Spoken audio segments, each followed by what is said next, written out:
And we are back with the fourth segment of the GSMC Basketball Podcast, brought to you by the GSMC Sports Network. So, in this fourth segment, we are going to be looking at the power rankings. But before I do that, let's look at where they were and what I think should be moved first. And after I'm done with that, I'm going to pull up the power rankings on my computer and pull them up on the screen so that way everyone can see and just see how accurate we are and to see see how accurate I am and to see if my predictions are correct.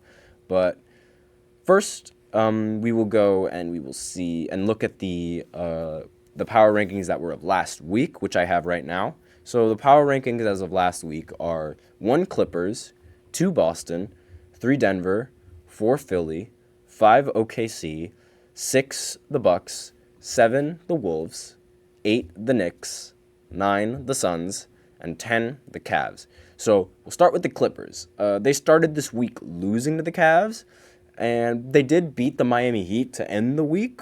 So I don't really think that they deserve to be moved down in the power rankings. They might move down 1 simply because of that loss of the Cavs because they are a good team. And their recent wins, like the 2 other teams that they beat other than the Miami Heat, were the Wizards and the Pistons, the 2 worst teams in the Eastern Conference. So, obviously, I believe 1 or 2 would be a good spot for the Clippers. Now, moving on to the Celtics. The Celtics are definitely dropping. They have to drop after losing to the Lakers without LeBron and Anthony Davis. They have to drop, like from maybe 3 to 4. That's where they're going right now. Even with that loss, however, they're still a really good team. We've seen it throughout the year. They remain in the number 1 spot in the Eastern Conference. So maybe going down by 1 is a little bit harsh given that they're still going to be number 1. But still, that was a really bad loss, and it's a really concerning loss for them. But moving on, the third team, the Denver Nuggets. I think that Denver is going to move up all the way to number 1 because the only game that they lost was to OKC, and they lost by 5 without having Nikola Jokic. So with that in mind, they should move all the way up to either 1 or 2. And given their last game recently where they beat Portland, they only lost to OKC, definitely should be moved up to either 1 or the 2 spot. One or the other. They also came back against the Bucks on Monday to win the game in the end. So I believe in these rankings they'll move up by 1. I don't think Philly is going to remain in this top 10 whatsoever. They beat Utah without Embiid, but other than that, they haven't won a single game. And Utah is relatively mid. So no disrespect to Utah whatsoever, but they are in the mid-tier of the Western Conference. So with that in mind, I think they're going to drop out of the top 10 entirely. The Thunder are probably going to stay the same because of Philly not being in the power rankings, but I think they should move down by like 1 or 2 slots to go to like 6th or 7th. Shai is in the running for MVP given how he drops 31 every single night. But the rest of the team seems to be a lot more inconsistent than what I thought. The Bucks, I feel, they should definitely move back down to either 7 or 8 because Doc Rivers has only won 1 game for them, and he hasn't shown anything new to this Bucks organization, and I think it's going to hurt them come playoff time. So they should be 7 or 8 right now, and even with all of this, they're still second in the East. Still a lot of time to fix this, but as of right now, 7 or 8 would be a great spot for them. They've really been struggling, and Dame has really been struggling, and they really need to fix this before after the All-Star break. The Wolves are most likely going to move up to 6 or 5 given their win against the Mavs and the Thunder.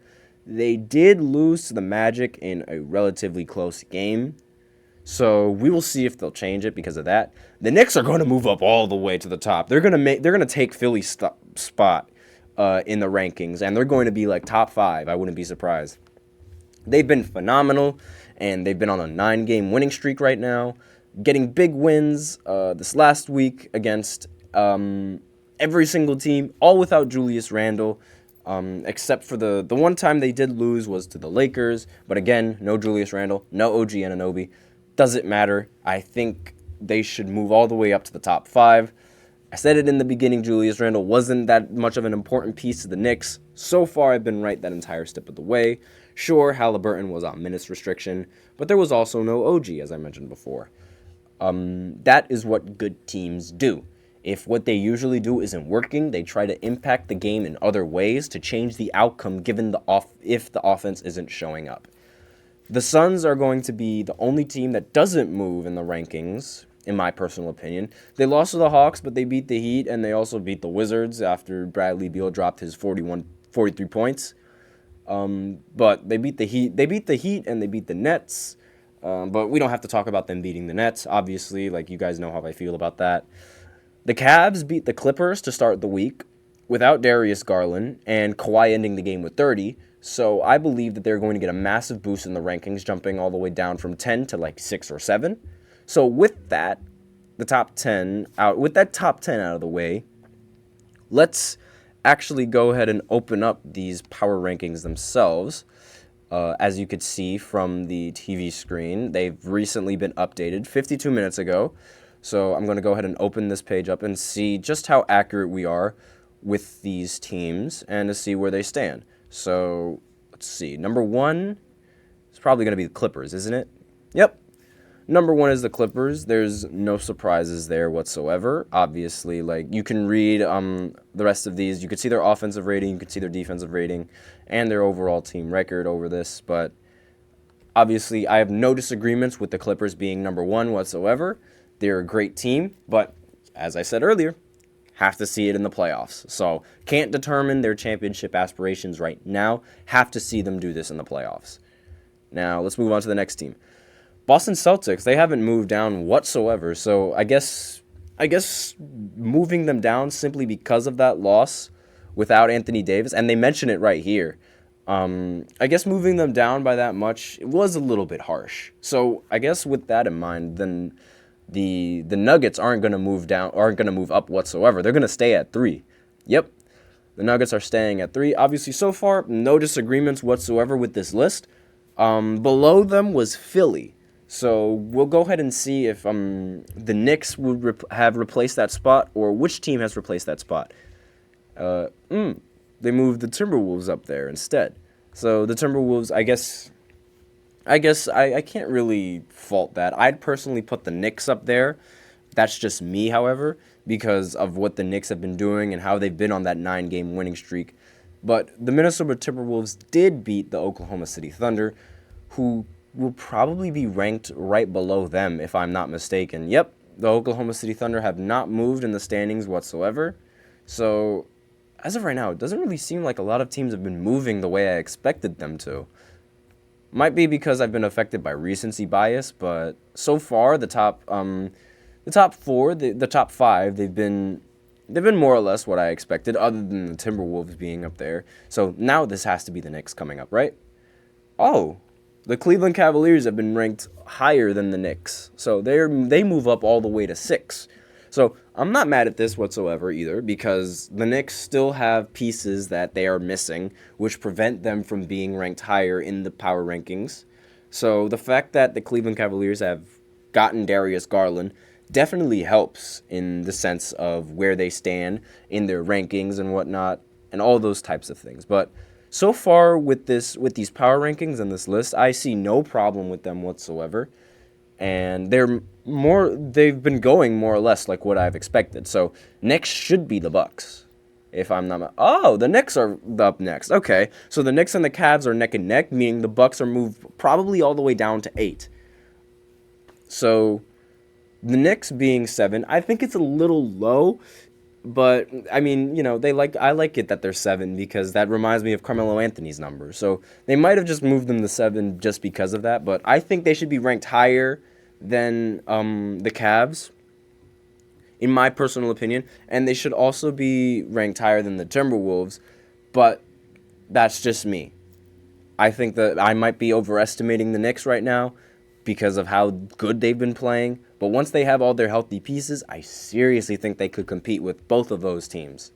Now, moving on, yep, the Bucks are moved from 6 all the way down to 8. So obviously the biggest problem for them was Doc Rivers. They've only won one game with Doc Rivers as the coach. That was off of a comeback win. So as we could see here, we can look at the takeaways. The Bucks starting lineup outscored the Nuggets and Blazers by 18, but they ended up losing that game because the Nuggets ended up coming back. So with that in mind, Doc Rivers is just like the blowing leads with Doc Rivers. It has to stop. He always blows these leads, and it's going to hurt this team come playoff time. I guarantee you it will. But I digress. Now, the Suns, I was right. They were the team that stayed the exact same. They stayed at 9. Nothing has changed with them, even with all the teams that they beat. They've been relatively the exact same team throughout the last week. So now the last team is Philadelphia. Philadelphia is still in the top 10, but just barely in the top 10. So let me go ahead and see. Oh, the Kings are creeping up on them right now. I think the Kings are going to take over the spot and make it into the top 10. That's my personal opinion, but those are the power rankings in the top 10. Actually, you know what? Why don't we'll go over one more. Why not? The Pelicans. The Pelicans are ranked 12. Okay, so I see the Pelicans like they're on the same boat as Phoenix in terms of playoff standings. Same with the Kings, but like the Kings, in my opinion, are definitely the much better team in terms of players and in terms of like everything else. I feel like Sabonis and De'Aaron Fox, they were all-star snubs, and they're definitely great basketball players that could lead the team and make the team go far into the postseason. And with that in mind, I think the Kings are going to end up overtaking the Philadelphia 76ers in the standings and move in the top 10. So with that in mind, we are out of time with our show segment. And thank you for tuning in to the GSMC Basketball Podcast presented by the GSMC Sports Network. Your support means a lot to us, so please remember to subscribe to the show and leave a positive review in it. It really does make a difference. We also invite you to follow us through Facebook, Twitter, TikTok, and Instagram for more content and updates. Thank you once again. I'm your host, Nelson. Have a wonderful day, and as always, take care.